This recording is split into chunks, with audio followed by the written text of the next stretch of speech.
Hello, this is the 60 and More Crowd podcast, first episode. It's off to work we go, working longer. Big welcome to the listeners in the global community. Yes, this includes you if you are rocking it or planning to in your 60s, 70s, 80s, and beyond, aging positively. I am your host, Sue, a fellow member of this community, speaking to you today from Canada. How is that for setting the stage for the launch of the 60 and More Crowd podcast? Oprah has also just launched a podcast. Who knows? Maybe I'll be a guest on her podcast in the future. You got to keep dreaming big. This podcast is about redefining retirement by exploring new ways to live and work in this exciting stage of life. We are a generation that is transforming what it means to be active, engaged, and inspired at 60 and beyond. In Canada, where I live, 25% of the people over the age of 65 continue to work longer in various capacities. This growing trend also includes me. How did this podcast come to be? And what's my connection to this topic? Well, 2 years ago, I transitioned out of my long-time career role with a large organization. After decades in the corporate world, I no longer wanted to carry the same workload.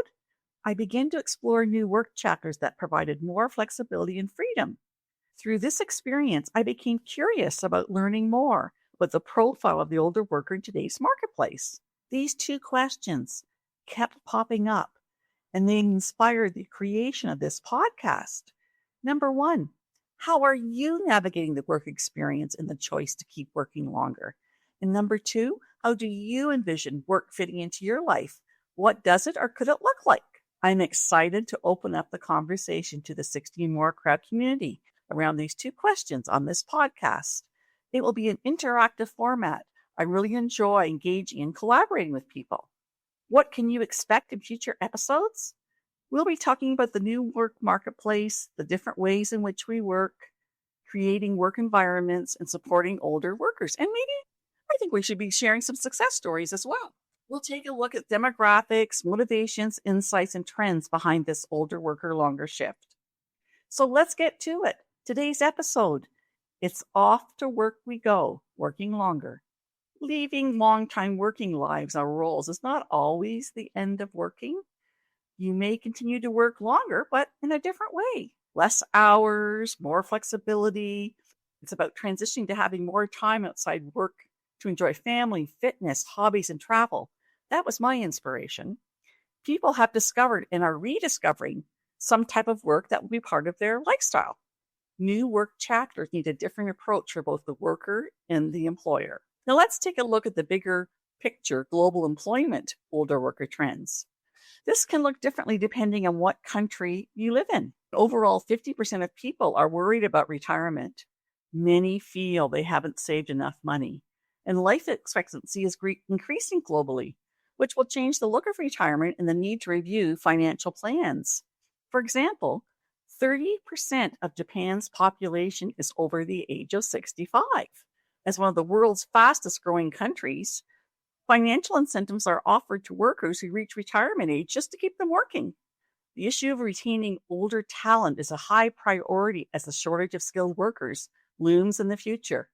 Some countries are also raising retirement ages to offset worker shortages and the economics of people living longer.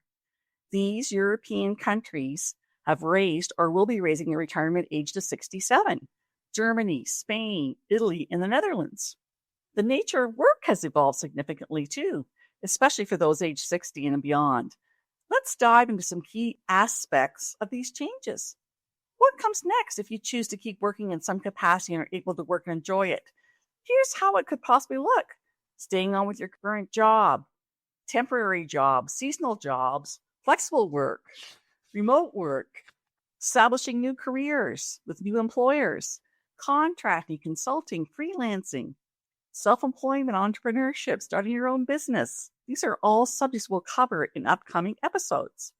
Now, let's get to the older worker, our value. The older worker is a valuable resource, complete with skills, wisdom, experience, and the ability to adapt through the ups and downs of change over the years. Oh, and keep in mind, a heaping amount of resourcefulness.